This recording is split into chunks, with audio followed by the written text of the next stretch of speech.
Just a quick update with these sort of grow towers with the soil feeding station in the centre. When I first made these, there's a sort of mix of using these as a fermenting bucket or a sort of soil feeding station, but then I had the idea of having a sort of growing around the outside, so boring holes in the outside of the container and then using these like a vertical planter. But I still had the idea of having almost like an aeration tube running down the centre, which I was using as a sort of soil feeding station. But initially when I made those, that was very much like a kind of garden bird feeder, really, just like a peanut feeder. So it's quite small diameter. I think I wrapped it around just this piece of downpipe. So I thought that would work quite well on it, and it did work quite well. But the only thing is, the diameter is too small. So I was thinking you could almost push the worm cast down and through the hole in the bottom. It'd almost be like a continuous sort of flow through. But problem is, well, it's not really a problem. It's just more of an experiment, really. That the roots from these plants all bind into the centre, and the worms work that material from here into the outside compost, and then they move the compost in turn back into here.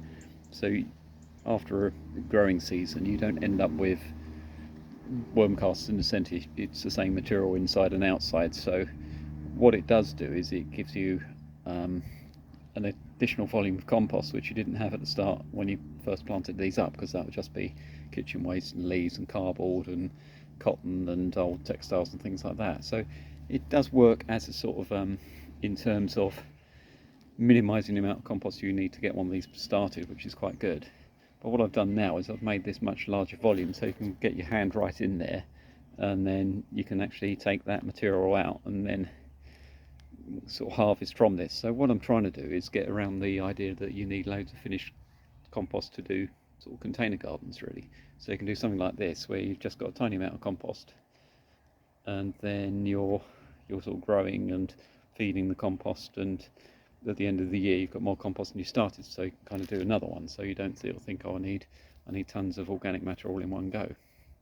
But what I'd like to show you, because this was, I grow lots of alpine plants, so I use a bit of perlite and vermiculite. Well, this is what was in this soil feeding station, so you can see it's quite a fine compost.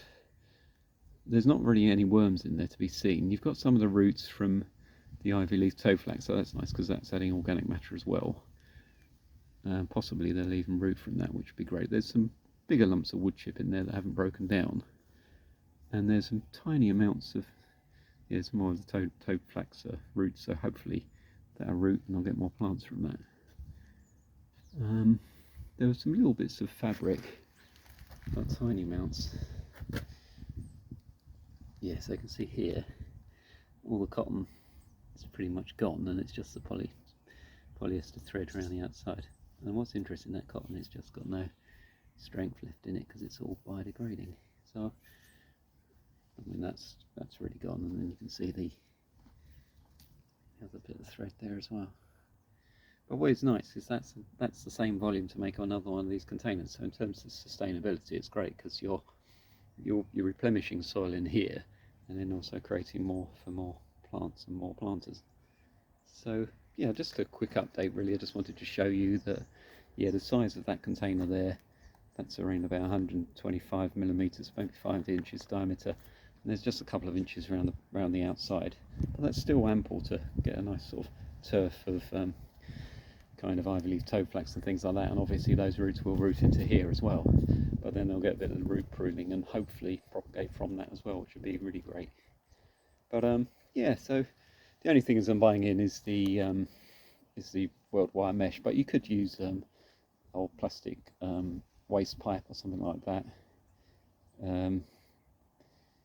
I'm really debating if you even need that plastic, but I think what it does do is it helps support the top layer, although when I've been using these I've been putting loads of organic matter in there, and they do need a little bit of extra stability, so it's easy to put some posts in the corners when you're actually working on these. But that's the idea, that's the concept so far.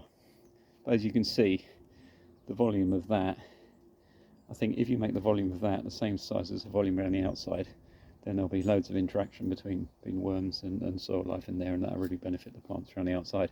and that centre part is almost like the wicking part as well, because that's where you have the really damp kitchen waste and leaf litter, and the breaking down organic matter will just keep that level of moisture in there, and it also will wick down from the base. Also, if you're thinking, if you're putting kitchen scraps in there, there'll be an excess of moisture, so the excess moisture will drain into the sump, and then capillary action will take that up through the plant roots into the surrounding soil as well. Yeah, so quite a short video this time, but I just wanted to sort of show you that ratio with the feeding station and the little bit. It's just like a layer of turf around the outside, really. Just imagine it's wrapped around. So that's all for now. Thanks for watching.